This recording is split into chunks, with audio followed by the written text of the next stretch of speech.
आज अधिवेशनाचा दुसरा आठवडा आहे आणि ट्रेन लेट झाल्यामुळं विदर्भातले आणि सर्वच जिल्हा ट्रेनमध्ये अडकून पडलेले आहेत.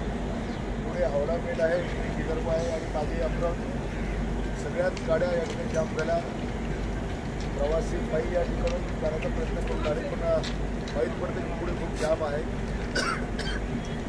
अतिशय महत्त्वाचे विषय आज सभागृहामध्ये येणार आहेत, बैठका पण आहेत, मिटिंग आहेत, पण नेमकं पुढे काय प्रॉब्लेम आहे हे समजून आलेलं नाही. सगळे आमदार गाडीमध्येच आहेत, काही आमदार आता पायी निघालेले आहेत, आपण बघून राहिलो आहे. काही आमदार पायी पण निघाले आहेत. कसा मार्ग निघेल काय सांगा.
संपर्क करा.